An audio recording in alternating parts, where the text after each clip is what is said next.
When I think about Wade, he's the most loving, sweetest person in the world to me.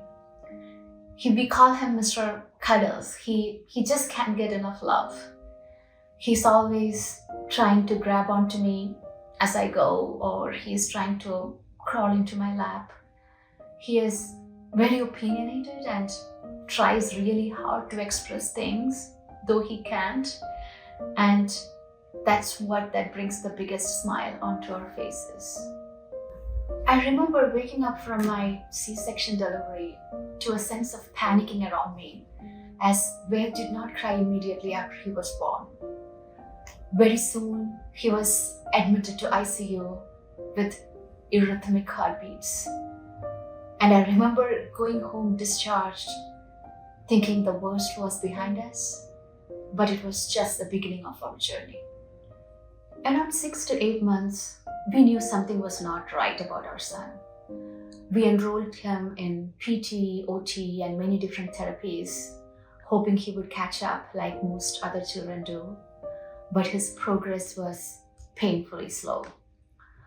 We watched as he fell further and further in his development, unable to crawl, sit up, focus, respond, walk, or talk like kids of similar age.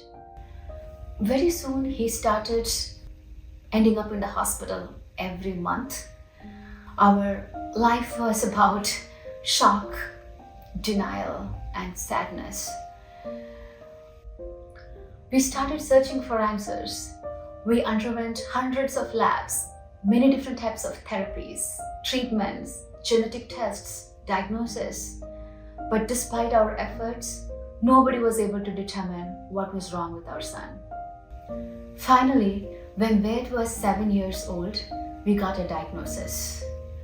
There was a random typo in one of his genes called POGZ, something we have never heard of. We immediately started searching about the gene, and we understood that no specialists or researchers understood it completely. There is no active translational medical research going on for this gene, and there are no treatments or cure.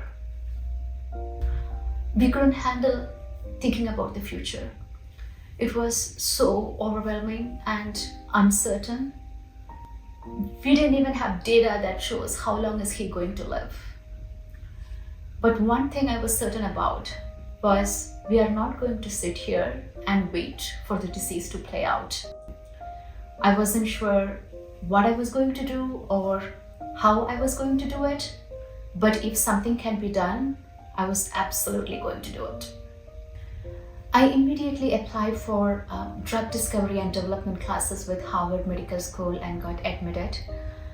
I emailed hundreds of doctors and researchers and scientists and patient advocates all over the world and started studying about the gene.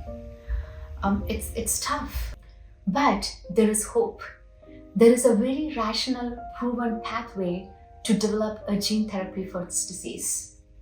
So I started this nonprofit charity organization, and we have recruited a world-class team of scientists and researchers and doctors who are actively working on a path to cure for this disease. It is so hopeful that science and technology exists to create a cure, but it's so heartbreaking as a parent to know that the one thing that is standing between your sick kid and a cure is millions of dollars. Each day Wade does not have a treatment, he is falling further and further behind in his development, and there is no time to lose. With your help, we aim to raise $2 million. And our work is not just going to benefit Wade and similar kids, but it's going to enhance cutting-edge science and technology to treat everything from cancer to Alzheimer's to Parkinson's and other genetic diseases. Each $5 raised will bring us an inch closer to our mission. Thank you for being a part of our journey. Thank you for helping my baby.